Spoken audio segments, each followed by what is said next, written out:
Unit number 1 discuss करेंगे। Class है हमारी 9th। हमारा यूनिट नंबर 1 है केमिस्ट्री का fundamentals of chemistry.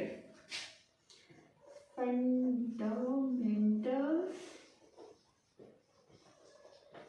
Of chemistry.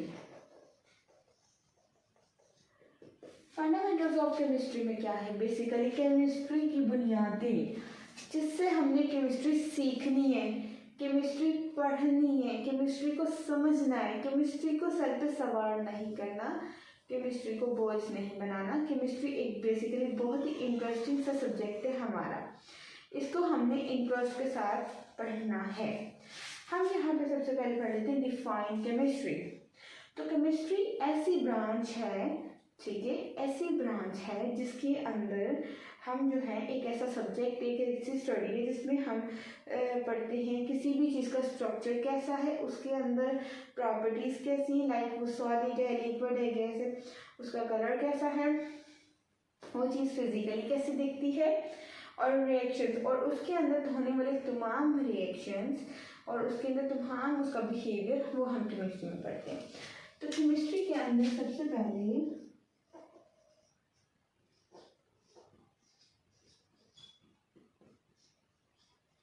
किसी भी चीज़ का स्ट्रक्चर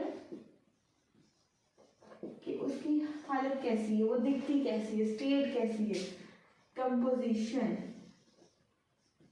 उसमें कौन कौन सी चीज़ें किस किस क्वांटिटी में पाई जाती हैं, वो है कंपोजिशन। फिर हम उसके अंदर पढ़ते हैं उसका जो है बिहेवियर, कैसे दूसरी चीज़ों के साथ बिहेव करती है, कोई भी प्रोडक्ट है, कोई भी चीज़ है, उसकी properties, like physical properties and chemical properties, ठीक है, और रिएक्शन, और वो कैसे किसी चीज़ के साथ रिएक्ट करती है, हम पढ़ते हैं। अब इसकी बेसिक डेफिनेशन हम लोग पढ़ते हैं। The branch of science which deal with the composition, structure, properties and reaction is called chemistry.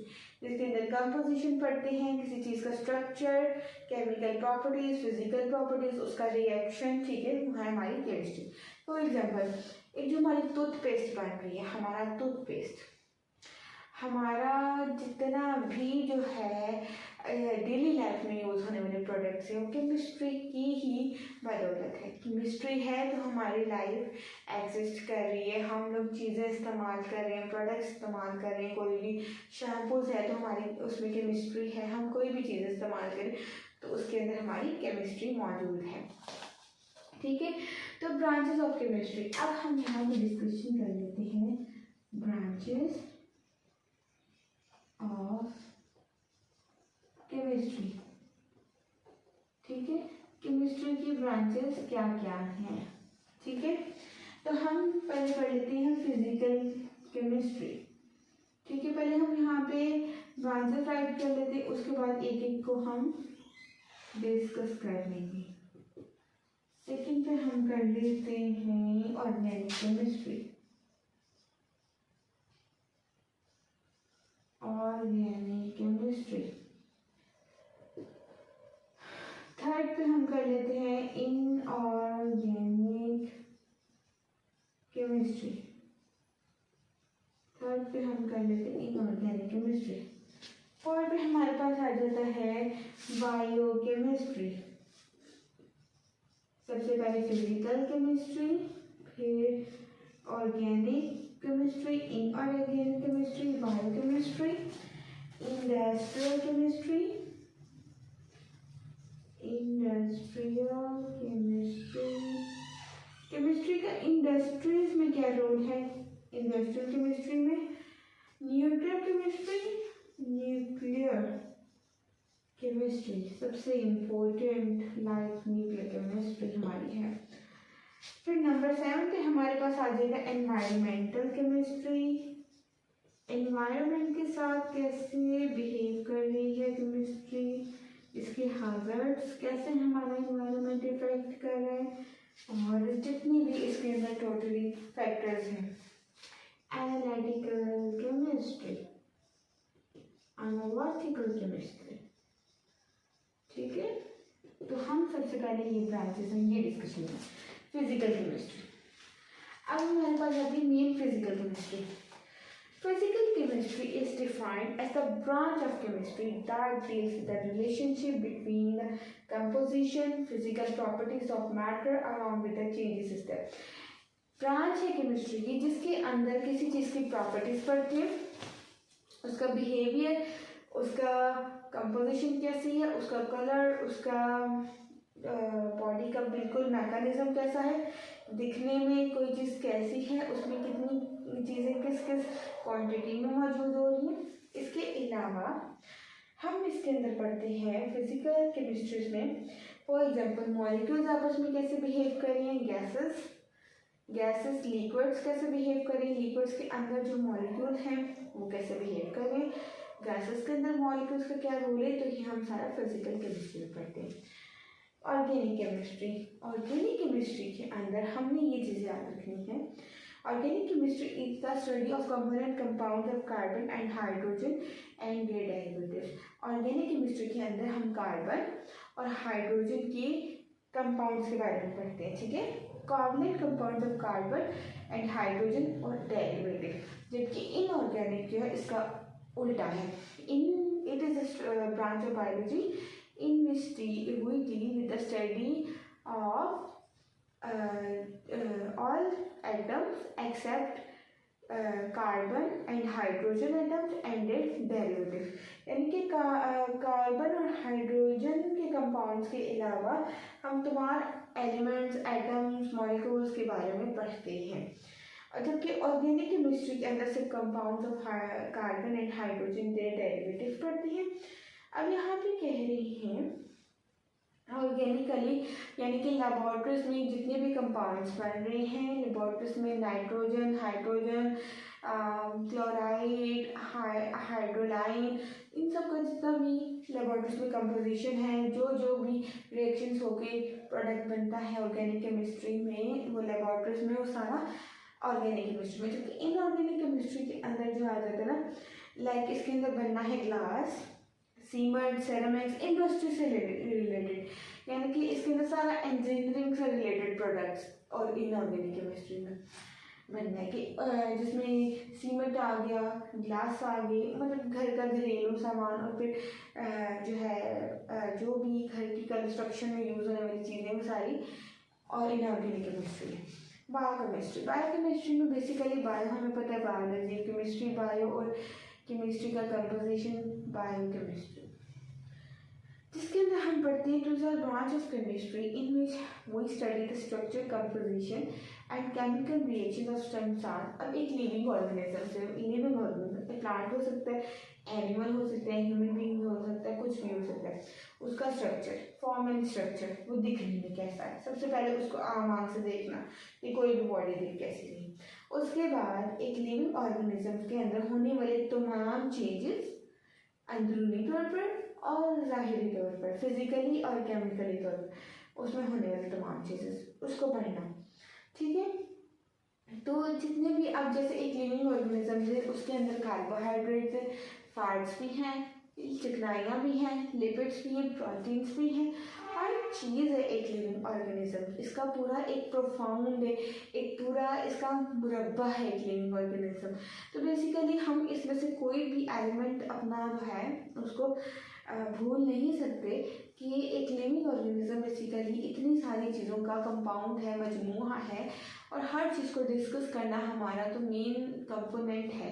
तो बायोकेमिस्ट्री में बेसिकली जो है एक लिविंग ऑर्गेनिज्म के बारे में डिस्कशन करना, उसमें फैट्स की लिमिट, कार्बोहाइड्रेट की लिमिट, प्रोटीन्स की लिमिट, उसके अंदर डिफरेंट चीज़ों का डिफरेंट रेशियो से मौजूद होना, सारा बायोकेमिस्ट्री के अंदर पढ़ा जाता है। ठीक है, इंडस्ट्रियल केमिस्ट्री। अब एक chemistry, industrial chemistry, industrial scale पे प्रोडक्ट्स की मैन्युफैक्चरिंग कराना, प्रोडक्ट्स का बनना इंडस्ट्रियल स्केल पे, उसको इंडस्ट्रीज लेवल पे, बड़े लेवल पे लेके जाना, उसकी कंपोजिशन बनाना, उसको इंडस्ट्रियल केमिस्ट्री में पढ़ते हैं।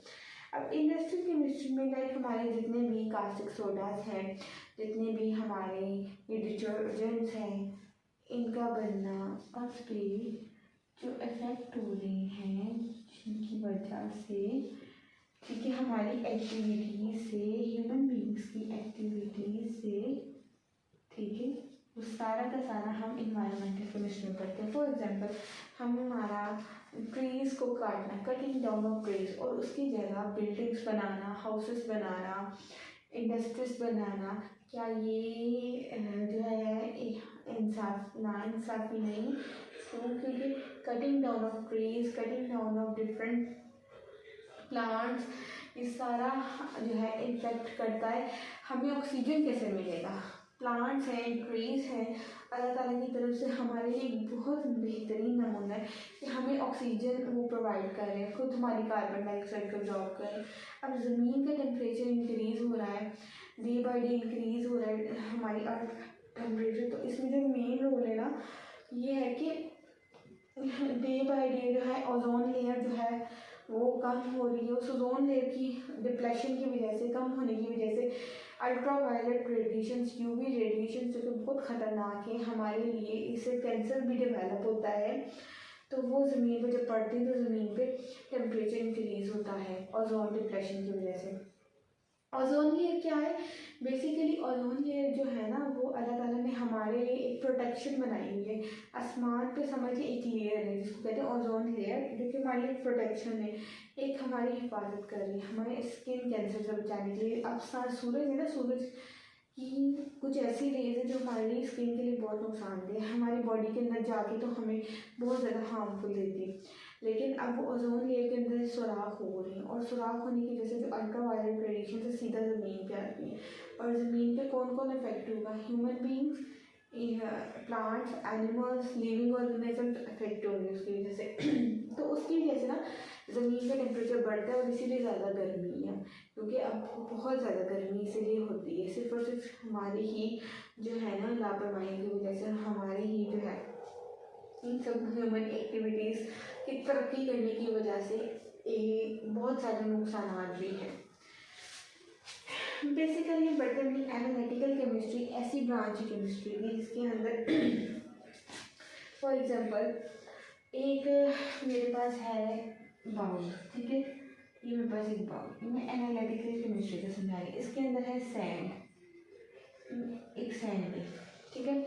सबसे पहले तो ये समझ लें एनालिटिकल केमिस्ट्री एक ऐसी टेक्निक है जिसके थ्रू हमने तो सबसे पहले साइंटिस्ट क्या करते हैं कि मशीन बड़ी बड़ी लेके जाते हैं, और लेके जाने के बाद खुदाई करवाते हैं। खुदाई करवाने के बाद जो है ना बेसिकली क्या होता है, खुदाई करवा ली उसके बाद ना वो मशीन क्या करती है, डिटेक्शन करती है। अब मशीन डिटेक्शन करेगी कि कहाँ पे पार्टिकल्स मौजूद हैं सोने के, या बहुत सारे जितनी भी हमारी कीमती जो हैं हमारी ऑर्नामेंट्स बनाने के काम आती हैं, जो चीज़ें हमारे जेवरात बनाने के काम आती हैं, तो उसको खुदाई करके ना उसको सर्च करेंगे। अब अगर वो मशीन डिटेक्ट कर लेती है कि यहाँ पे वो पार्टिकल्स मौजूद है, तो क्या करते हैं साइंटिस्ट फिर वहाँ पे जो है ना खुदाई करना स्टार्ट कर देते हैं, डिगिंग करके। उसको खुदाई करने के बाद क्या होता है जनाब कि ना जब वो खुदाई कर रहे होते हैं तो उन्हें पार्टिकल्स मिलते हैं। अब वो पार्टिकल्स प्योर फॉर्म में नहीं होते, क्या वो सोना वैसे के वैसे ही मिलेगा और उसी की ज्वेलरी बन के इंसानों तक पहुंचाई जाती है? ऐसा नहीं होता, बल्कि वो पार्टिकल्स के फॉर्म में होते हैं। उन पार्टिकल्स के अंदर सैंड होती है ना, उस सैंड के अंदर डिफरेंट पार्टिकल्स होती हैं।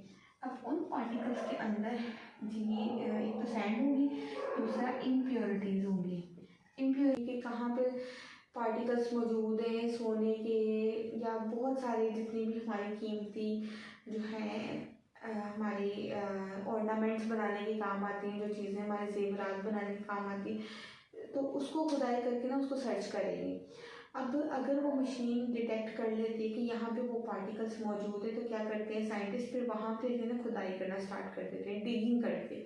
उसको खुदाई करने के बाद क्या होता है जनाब कि ना जब वो खुदाई कर रहे होते हैं तो उन्हें पार्टिकल्स मिलते हैं। अब वो पार्टिकल्स प्योर फॉर्म में नहीं होते, क्या वो सोना वैसे के वैसे ही मिलेगा और उसी की ज्वेलरी बन के इंसानों तक पहुंचाई जाती है? ऐसा नहीं होता, बल्कि वो पार्टिकल्स के फॉर्म में होते हैं। उन पार्टिकल्स के अंदर सैंड होती है ना, उस सैंड के अंदर डिफरेंट पार्टिकल्स होती हैं। अब उन इसके अंदर जी एक तो सैंड होगी, दूसरा इम्प्योरिटीज़ होंगी। इम्प्योरिटीज़ और भी बहुत ज़्यादा चीज़ें होती हैं उसके अंदर, तो उसके अंदर हमारा गोल्ड भी होगा। अब क्या करते हैं जी, उसको वहाँ से निकाल लिया जाता है, एक्सट्रैक्ट कर लिया जाता है और फिर उसको लेबोरेटरीज में लेके जाते हैं। वहाँ पे उसकी साफ सफाई और हर चीज़ होने के बाद गोल्ड के पार्टिकल्स को प्योरीफाई कर लिया जाता है। अब प्योरीफाई करने के बाद जो गोल्ड के पार्टिकल्स हैं उसको मेल्ट करने के बाद जो है, फिर जो पिघलाने के बाद उसको जिस चीज़ की बनानी होती है तो उसी की फॉर्म जो है फिर उसको दे दी जाती है और इस तरह हमारे गोल्ड के ऑर्नामेंट्स जो हैं वो प्रिपेयर होते हैं। तो यहाँ पे हमने अपनी ब्रांचेस की बायोलॉजी की डिस्कशन करनी है। अब हमने यहाँ पे करनी है बेसिक डेफिनेशंस, जो कि सबसे हमारा मेन पार्ट है कि केमिस्ट्री से जो पार्ट रिलेट करता है, सबसे मेन पार्ट वो हमारी बेसिक डेफिनेशंस है। उसको इंडस्ट्रीज लेवल पे, बड़े लेवल पे लेके जाना, उसकी कंपोजिशन बनाना, उसको इंडस्ट्रियल केमिस्ट्री में पढ़ते हैं। अब इंडस्ट्रियल केमिस्ट्री में लाइक हमारे जितने भी कास्टिक सोडास हैं, जितने भी हमारे ये डिटर्जेंट्स हैं, इनका बनना और जितने भी हमारे डिफरेंट और डेली लाइफ में यूज़ होने वाले सोडास हैं, केमिकल प्रोडक्ट्स हैं, इनकी सारा जो है कंपोजिशन, उनका बनना और उनको इंडस्ट्री लेवल पे उनकी जो मैन्युफैक्चरिंग, वो सारी इंडस्ट्रियल केमिस्ट्री के अंदर डील होती है। जबकि हमारे पास न्यूक्लियर केमिस्ट्री है। न्यूक्लियर केमिस्ट्री के अंदर हम पढ़ते हैं radio activity, nuclear process and properties, ठीक है, यानी कि एटॉमिक लेवल पे जितना एटम्स का बनना, उसके अंदर से एक एटॉमिक बॉम्ब है, उसके अंदर से कितनी रेडिएशंस का रिलीज हो सकती है एट अ टाइम, और उनसे फर्दर कितनी रेडिएशंस और मॉलिक्यूल्स निकलते हैं और उनका मल्टीप्लाई होना ओके, और वो कहाँ तक एक एटम है उसकी रेडिएशन जा सकती हैं, तो सारा न्यूक्लियर केमिस्ट्री के अंदर हम पढ़ते हैं कि उससे उसके होने वाले इफ़ेक्ट्स क्या है, और फिर प्लांट्स पे इफ़ेक्ट्स क्या है, ह्यूमन बींग्स पे इफ़ेक्ट्स क्या है, डिफरेंट लिविंग ऑर्गेनिजम्स पे उसके इफ़ेक्ट्स क्या है, ठीक है। अच्छा, न्यूक्लियर केमिस्ट्री के अंदर एक मेडिकल ट्रीटमेंट के अंदर यूज़ होने वाली दो टर्म्स हैं, रेडियोथेरेपी एंड कीमोथेरेपी। ये कैंसर के जो पेशेंट्स होते हैं उनको यूज़ होने वाली जो रेडियोथेरेपी है और लगने वाली कीमोथेरेपी है, उसके अंदर न्यूक्लियर केमिस्ट्री का मेन रोल है। यानी कि अगर किसी पेशेंट को कैंसर है और उसको किसी थेरेपी की ज़रूरत है अकॉर्डिंग टू डॉक्टर्स, तो फिर उसको कीमोथेरेपी या रेडियोथेरेपी प्रेफर की जाती है। बेसिकली अगर वो कैंसर बहुत हाई स्टेज पर, तो उसको कीमोथेरेपी प्रेफर की जाती है, और अगर वो कैंसर स्टार्ट में या मिड में, तो उसको रेडियोथेरेपी प्रेफर की जाती है। जबकि एनवायरमेंटल केमिस्ट्री ऐसी ब्रांच है केमिस्ट्री की जिसके अंदर हम पढ़ते हैं ह्यूमन एक्टिविटीज़ के साथ इन्वायरमेंट का इफेक्ट, यानी कि इन्वायरमेंट पे होने वाला जितना भी इफेक्ट है, हमारे माहौल पे होने वाले जितने भी असरात हैं। एक हमारा प्यारा सारा जो इन्वायरमेंट है, ये हमारा एनवायरमेंट है, ठीक है। अब इस इन्वायरमेंट में होते हुए ह्यूमन बींग्स का इफेक्ट, और इस इन्वायरमेंट पे होने वाले ह्यूमन बींग्स की वजह से हमारा इन्वायरमेंट में और हमारे प्लांट्स पे और हमारे एनिमल्स पे जो इफेक्ट हो रहे हैं, जिनकी वजह से, ठीक है, हमारी एक्टिविटीज़ से, ह्यूमन बींग्स की एक्टिविटीज़ से, ठीक है, वो सारा का सारा हम इन्वायरमेंटल केमिस्ट्री में पढ़ते हैं। फॉर एग्जांपल, हम हमारा ट्रीज़ को काटना, कटिंग डाउन ऑफ ट्रीज, और उसकी जगह बिल्डिंग्स बनाना, हाउसेस बनाना, इंडस्ट्रीज बनाना, क्या ये जो है नाइंसाफ़ी नहीं? क्योंकि cutting down of trees, cutting down of different plants, ये सारा जो है इफेक्ट करता है। हमें ऑक्सीजन कैसे मिलेगा? प्लांट्स हैं, ट्रीज हैं, अल्लाह ताला की तरफ से हमारे लिए एक बहुत बेहतरीन नमूना है कि हमें ऑक्सीजन वो प्रोवाइड कर रहे हैं, खुद हमारी कार्बन डाइऑक्साइड को ड्रॉप कर रहे हैं। अब ज़मीन का टेम्परेचर इंक्रीज़ हो रहा है, डे बाई डे इंक्रीज़ हो रहा है हमारी अर्थ टेम्परेचर, तो इसमें जो मेन रोल है ना, ये है कि डे बाई डे जो है ओजोन लेयर जो है वो कम हो रही है। उस ओजोन लेयर की डिप्लेशन की वजह से, कम होने की वजह से ultra violet radiations, UV radiation जो कि बहुत ख़तरनाक है हमारे लिए, इससे कैंसर भी डेवलप होता है। तो वो ज़मीन पे जब पड़ती है तो ज़मीन पे टेम्परेचर इंक्रीज़ होता है ओजोन डिप्रेशन की वजह से। ओजोन लेयर क्या है? बेसिकली ओजोन लेयर जो है ना वो अल्लाह ताला ने हमारे लिए एक प्रोटेक्शन बनाई हुई है। आसमान पे समझिए एक लेयर है जिसको कहते हैं ओजोन लेयर, जो कि हमारे लिए प्रोटेक्शन है, एक हमारी हिफाजत कर रही है हमारे स्किन कैंसर से बचाने के लिए। अब सूरज है ना, सूरज की कुछ ऐसी रेज है जो हमारी स्किन के लिए बहुत नुकसानदेह है, हमारी बॉडी के अंदर जाके तो हमें बहुत ज़्यादा हार्मफुल देती है। लेकिन अब वो ओजोन लेयर के अंदर सुराख हो रही है, और सुराख होने की वजह से जो अल्ट्रा वायलेट रेडिएशन से सीधा ज़मीन पे आती है, और ज़मीन पे कौन कौन इफेक्ट होगा? Human beings, plants, animals, living organism effect होंगे उसकी वजह से। तो उसकी वजह से ना ज़मीन का टेम्परेचर बढ़ता है, और इसीलिए ज़्यादा गर्मी है, क्योंकि अब बहुत ज़्यादा गर्मी इसीलिए होती है सिर्फ और सिर्फ हमारी ही जो है ना लापरवाही की वजह से, हमारी ही जो है इन सब ह्यूमन एक्टिविटीज़ की तरक्की करने की वजह से ये बहुत सारे नुकसान भी हैं। बेसिकली बटरली एनालिटिकल केमिस्ट्री ऐसी ब्रांच है केमिस्ट्री की जिसके अंदर फॉर एग्जांपल एक मेरे पास है बाउल, ठीक है, ये मेरे पास एक बाउल, मैं एनालिटिकल केमिस्ट्री का समझा रही, इसके अंदर है सैंड, एक सैंड है, ठीक है। सबसे पहले तो ये समझ लें एनालिटिकल केमिस्ट्री एक ऐसी टेक्निक है जिसके थ्रू हमने तो सबसे पहले साइंटिस्ट क्या करते हैं कि मशीन बड़ी बड़ी लेके जाते हैं, और लेके जाने के बाद खुदाई करवाते हैं। खुदाई करवाने के बाद जो है ना बेसिकली क्या होता है, खुदाई करवा ली उसके बाद ना वो मशीन क्या करती है, डिटेक्शन करती है। अब मशीन डिटेक्शन करेगी कि कहाँ पे पार्टिकल्स मौजूद हैं सोने के, या बहुत सारे जितनी भी हमारी कीमती जो हैं हमारी ऑर्नामेंट्स बनाने के काम आती हैं, जो चीज़ें हमारे जेवरात बनाने के काम आती हैं, तो उसको खुदाई करके ना उसको सर्च करेंगे। अब अगर वो मशीन डिटेक्ट कर लेती है कि यहाँ पे वो पार्टिकल्स मौजूद है, तो क्या करते हैं साइंटिस्ट फिर वहाँ पे जो है ना खुदाई करना स्टार्ट कर देते हैं, डिगिंग करके। उसको खुदाई करने के बाद क्या होता है जनाब कि ना जब वो खुदाई कर रहे होते हैं तो उन्हें पार्टिकल्स मिलते हैं। अब वो पार्टिकल्स प्योर फॉर्म में नहीं होते, क्या वो सोना वैसे के वैसे मिलेगा और उसी की ज्वेलरी बन के इंसानों तक पहुंचाई जाती है? ऐसा नहीं होता, बल्कि वो पार्टिकल्स के फॉर्म में होते हैं। उन पार्टिकल्स के अंदर सैंड होती है ना, उस सैंड के अंदर डिफरेंट पार्टिकल्स होती है। अब उन पार्टिकल्स के अंदर जी एक तो सैंड होगी, दूसरा इम्प्योरिटीज़ होंगी। इम्प्योरिटीज़ और भी बहुत ज़्यादा चीज़ें होती है उसके अंदर, तो उसके अंदर हमारा गोल्ड भी होगा। अब क्या करते हैं जी, उसको वहाँ से निकाल लिया जाता है,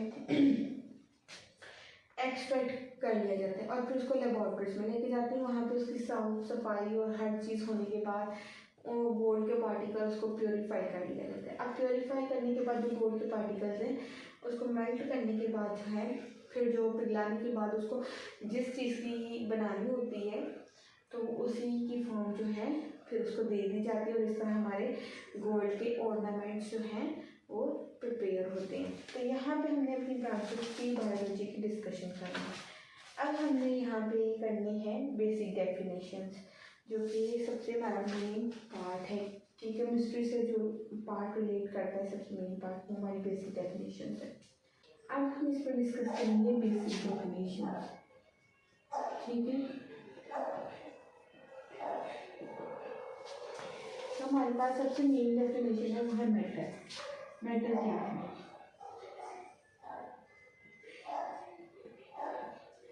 ठीक है, कोई भी चीज़ जिसे स्पेस चाहिए, ठीक है, anything that occupies mass and space is called matter, ठीक है। किसी भी चीज़ को जगह चाहिए, मैं हूँ ना, अब ये मैं खड़ी हूँ, ठीक है, मैं क्या ले रही हूँ, जगह ले रही हूँ, स्पेस, मुझे स्पेस भी चाहिए, मेरा मैस भी है, यानी कि मेरा वेट भी है। कोई भी चीज़ जिसे जगह चाहिए और उसका वेट हो, मास हो, तो वो हमारा क्या होगा, मैटर। सबसे पहली चीज़, अब दुनिया में हर चीज़ है, हर चीज़ है, चाहे वो लिविंग थिंग है चाहे वो नॉन लिविंग थिंग है, उसे मास चाहिए ही चाहिए, क्योंकि वो जिंदा चीज़ हो या ना हो, लेकिन वो स्पेस तो ले रही है। अब कोई चीज़ है, हमारा फर्नीचर है, हमारे बेडरूम में पड़ी हर चीज़, हमारे घर में पड़ी हर चीज़, हमारे बाहर जितनी भी चीज़ें वो हैं मैटर, क्योंकि anything that occupies space, anything that occupied space is called matter. कोई भी चीज़ स्पेस चाहिए उसे कहेंगे वो हमारा मैटर है, ठीक है। उसके बाद है सब्सटेंस, हमारा substance anything that occupies space is called matter, a piece of matter in pure form। अब ये मैटर है। अब यहाँ पे केमिस्ट्री के तौर पे मैटर देखा जाए, कोई भी चीज़ है जो भी हमारी प्योर फॉर्म में होगी, जो हमें प्योर फॉर्म में मिलेगी, वो हमारा सब्सटेंस होगा, ठीक है। सब्सटेंस यानी कि जिसके अंदर कोई इम्प्योरिटी नहीं हो, कोई सैंड ना हो, कोई रेत ना हो, कोई मिट्टी ना हो, कोई धूल ना हो, वो हमारा सब्सटेंस है, ठीक है। एनी मैटर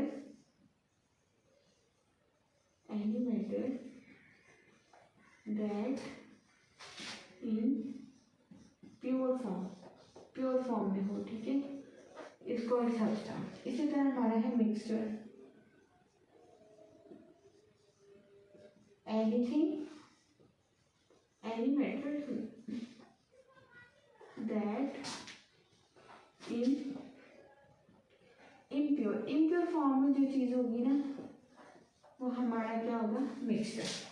तो मैटर होगा एनीथिंग दैट ऑक्यूपाई स्पेस, जिसको स्पेस चाहिए हमारा मैटर।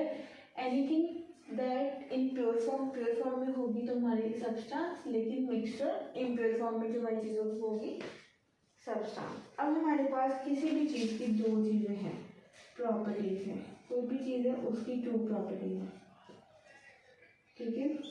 वन इज फिजिकल, एक फिजिकल प्रॉपर्टीज और दूसरी केमिकल,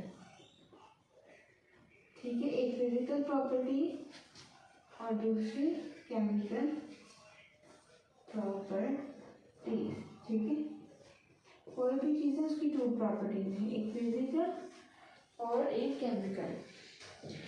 फिजिकल प्रॉपर्टीज ऐसी प्रॉपर्टीज जिसको हम चीज़ को फिजिकली तौर पर देख सकें। फॉर एग्जाम्पल किसी चीज़ को टेस्ट करके, जो चीज़ किसी चीज़ को टच करके, किसी चीज़ को स्मेल करके, किसी चीज़ को साउंड करके, ठीक है, किसी चीज़ का कलर देख के या आंखों से देख के किसी चीज़ को, जो भी चीज़ है जो कि हमारे 5 सेंसेस पे डिपेंड करती है, स्मेल, हेयरिंग, फिर टेस्ट, फिर आईसाइट, फिर टच करना। तो ये जो चीज़ हमारी 5 सेंसेस पे जो चीज़ें डिपेंड करती हैं वो हमारी फिजिकल प्रॉपर्टीज से एसोसिएटेड हैं। केमिकल प्रॉपर्टीज बेसिकली किसी चीज़ को अंदरूनी तौर पर देखना, इंटरनली कोई चीज़ कैसी है, उस किसी चीज़ का केमिकल बिहेवियर कैसा है। The chemical properties depend upon the composition of substance when a substance undergo a change. अगर भी किसी की चीज़ के अंदर परमानेंटली चेंज आ जाए और वो चीज़ दोबारा अपनी उस हालत में वापस ना आ सके, वो चीज़ अपनी एक चीज़ जो है वो चेंज हो जाए, फिर उसके अंदर न्यू प्रॉपर्टीज़ आ जाए और फिर वो दोबारा अपनी उस हालत में ना आ सके जिसमें वो पहले थी, ठीक है, तो वो हमारी केमिकल प्रॉपर्टीज होगी। Depend upon the composition of the substance when a substance undergo a change its composition change, उसकी कंपोजिशन भी change and a new substance form. For example chemical properties के अंदर आप कह लें एक एग है, ये एक एग है, ठीक है जी, ये हो गया ब्रेक डाउन हो गई, एग हमारा टूट गया, ठीक है, ये जी एग टूट गया, एग हमारा टूट गया। अब ये एग हमने इसको किया फ्राई, एग टूट गया, फ्राई भी हो गया। पहले एग था लिक्विड फॉर्म में, अब ये फ्राई होके बन गया सॉलिड फॉर्म में। अब क्या ये वापस एग बन सकता है? क्या ये वापस दोबारा इस फॉर्म में आ सकता है, वापस जुड़ सकता है? नहीं, जो चीज़ टूट गई वापस ना आ सके और एक नई शक्ल इख्तियार कर ले। अब ये एग था, इसने फ्राई एग की शक्ल इख्तियार करी, ये एग वापस ऐसा नहीं हो सकता बल्कि इसने एक नई शक्ल इख्तियार करी है फ्राई एग की शुगर एक तरफ कर लिया तो ये हमारी केमिकल प्रॉपर्टीज, जो हमारी केमिकल प्रॉपर्टीज के अंदर आएगा। ठीक हो गया। तो ये है डिफरेंस फिजिकल और केमिकल प्रॉपर्टीज में। एक मैटर है, उसके अंदर दो चीज़ें, मिक्सचर और सब्सटेंस। अब मिक्सचर है होमोजीनियस मिक्सचर और हेट्रोजीनियस मिक्सचर, जबकि सब्सटेंस है उसके अंदर दो चीज़ें आती हैं, एलिमेंट्स और कंपाउंड्स। ठीक है। एक जो मिक्सचर है ना, होमोजीनियस मिक्सचर, ऐसा मिक्सचर जिसके अंदर जो कि है ना जो सेम चीज़ें, हेट्रोजीनियस दो डिफरेंट चीज़ों का मिक्सचर। ठीक है, तो वो हमारा हेट्रोजीनियस मिक्सचर होगा। इसके अलावा एलिमेंट्स क्या होते हैं, सबसे पहले हमें एलिमेंट्स को समझना है। इसकी definition, element is that it is a substance made up of same type of atoms having same atomic number and it will not be decomposed into simple substances by ordinary chemical reactions। एक element है, ठीक है, element कैसे, element के अंदर same atomic number, इसका atomic number same हो, element बनेगा सेम टाइप ऑफ एटम से जिसका एटॉमिक नंबर सेम होगा। Element is a substance made up of same type of atoms having same atomic number and it can be decomposed into simple substance में decompose नहीं होगा, ordinary chemical means से। ठीक है, वो हमारा एलिमेंट होगा।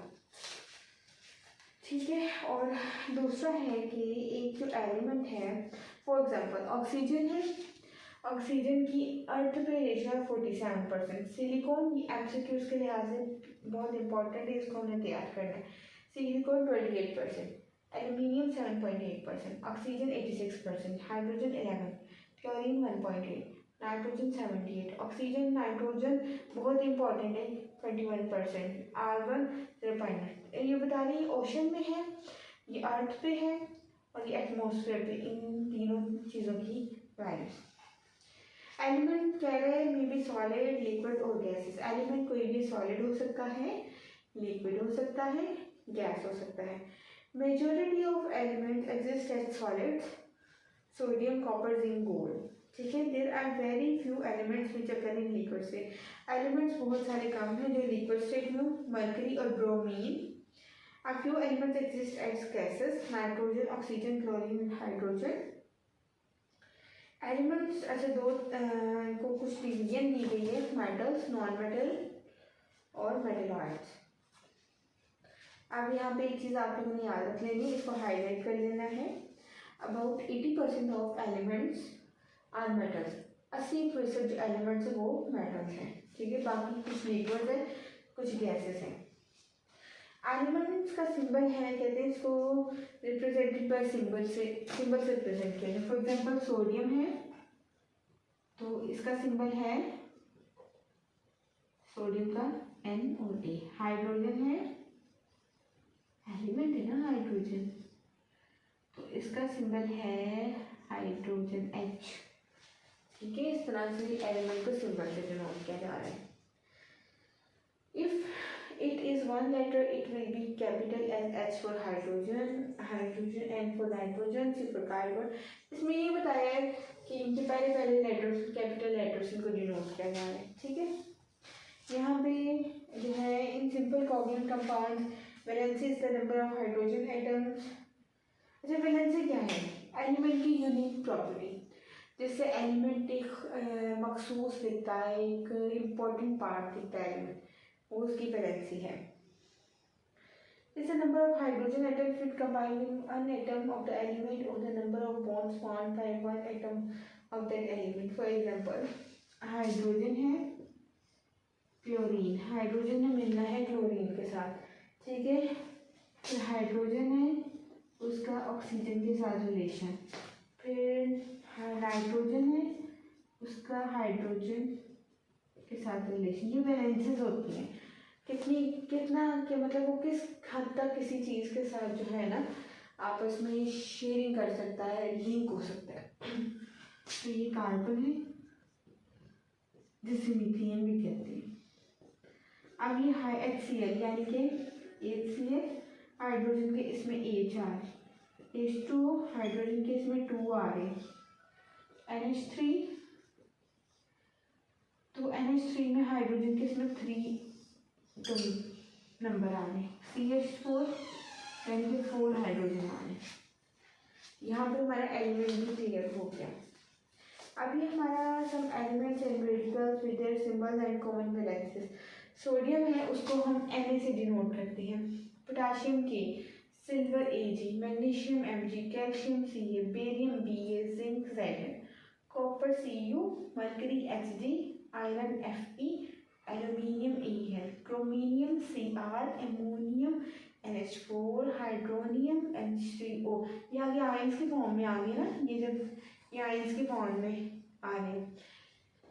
फिर hydrogen, chlorine, bromine, iodine, oxygen, sulphur, nitrogen, phosphorus, boron, arsenic, carbon, carbonate, sulphate, sulphide, thiosulphate, nitride, phosphate. इस सारे एलिमेंट्स उनके रेडिकल्स, इनके वैलेंसेस है कि किस हद तक किसी चीज़ के साथ कंबाइन हो सकते हैं, उनका जो कॉम्बिनेशन है किस हद तक हो सकता है, किस हद तक हो जा सकते हैं। तो कंपाउंड है। अब हम अगला टॉपिक पढ़ लेते हैं, compound. Compound is a substance made up of 2 or more elements chemically combined together in a fixed ratio by mass. Compounds जो है ना वो हमारे 2 या 2 से ज़्यादा एलिमेंट्स से मिलकर जो बने होते हैं उनकी फिक्स्ड रेशियो के साथ वो हमारे कंपाउंड्स होते हैं। ठीक है, कह रहे कंपाउंड्स हमेशा जो अपनी प्रॉपर्टीज लूज कर देते हैं जब वो किसी भी चीज़ के साथ मिल जाते हैं, तो अपनी तो बेचारे प्रॉपर्टीज लूज कर देते हैं, अपने आप को भूल जाते हैं। जब किसी नई चीज़ के साथ मिलते हैं तो उनका एक नया रुख सामने आता है, एक नई तरीके से वो सामने आते हैं। और यहाँ पे कह रही है कंपाउंड्स ना की ब्रेकडाउन नहीं होती। ठीक है, कार्बन डाइऑक्साइड है ना तो वो बड़े एलिमेंट से मिलके, ठीक है, उनकी फिक्स रेशियो है, उनका एक मैस है वो भी फिक्स्ड है। यही चीज़ें यहाँ पे। अब कंपाउंड्स 2 तरह के हमारे पास, कंपाउंड हमारे पास 2 टाइप के, ये कंपाउंड है हमारे पास। ठीक है, 2 तरह के, आयनिक और एक कॉवलेंट। जैसे मैंने पहले बताया आयनिक की बात की, आयनिक की फॉर्म में। ठीक है, आयनिक कंपाउंड्स जो है exist in independent molecular form, ये आज़ादाना तौर पर नहीं पाए जाते। Independent do not exist in independent molecular form में आज़ादाना तौर पर नहीं पाए जाते। They form a 3-dimensional crystal that is in each ion is surrounded by oppositely charged ion। यानी कि ये क्रिस्टलाइन फॉर्म में पाए जाते हैं। ठीक है, ये जो हमारे ये देखें, ये इस तरह से क्रिस्टलाइन 3D फॉर्म में पाए जाते हैं। ठीक है, 3-dimensional फॉर्म में पाए जाते हैं कंपाउंड। ठीक है, और they oppositely charge and attract each other very strongly. As a result ionic compounds have high melting and boiling point, क्योंकि ये जो है स्ट्रॉन्गली ऑपोजिटली चार्ज होते हैं। इधर एक तो पॉजिटिव है, दूसरे पे नेगेटिव आयन होंगे। ठीक है, तो इनका मेल्टिंग और बॉइलिंग पॉइंट भी हाई होगा। ठीक है, कंपाउंड जो हैं उनको रिप्रेजेंट किया जाता है फार्मूला यूनिट से। फॉर एग्जांपल सोडियम है, क्लोराइड है तो सोडियम क्लोराइड। अब यहाँ पे बताया कुछ कंपाउंड उनका chemical formula, water H2O, sodium chloride NaCl, silicon dioxide SiO2, sodium hydroxide NaOH, इस तरह से उनके फॉर्मूले के साथ रिप्रेजेंट किया गया। ठीक है, हम अपने अगले टॉपिक की तरफ आते हैं, मिक्सचर। मिक्सचर क्या है? When 2 or more elements are compound mix up physically without any fixed ratio, they form a mixture। यानी जब 2 या 2 से ज़्यादा कंपाउंड आपस में मिलेंगे फिजिकली तौर पर, विदाउट उनमें कोई फिक्स रेशियो नहीं है, तो हमारा मिक्सचर है।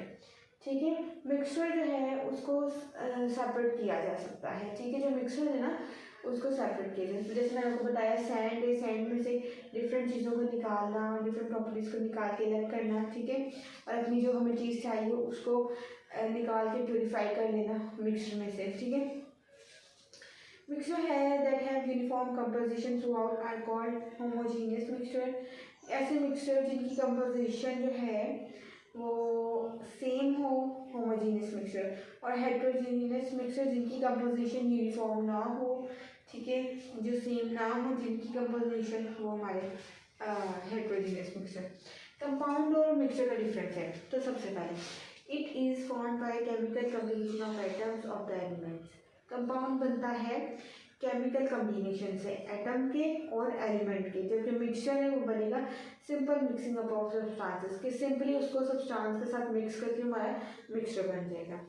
अब कंपाउंड है अपनी आइडेंटिटी लूज कर देता है, अपने आप को खो देता है जब वो एक नई चीज़ की शक्ल इख्तियार कर देता है, जबकि मिक्सचर अपनी प्रॉपर्टीज बरकरार रखता है। Good. Compounds always have fixed composition mass, compound की हमेशा फिक्स कंपोजिशन होती है, जबकि मिक्सचर की फिक्स कंपोजिशन ये चेंज होती रहती है, कम ज़्यादा होती रहती है। The components can not be separate by physical means, components को जैसे मैंने बताया था ये सैंड है, सैंड में से अलग कर लेना चीज़ों को, उसको फिर जो हमें गोल्ड चाहिए उसको प्योरीफाई कर लेना, ये हमारे मिक्सचर की खसूसियात है।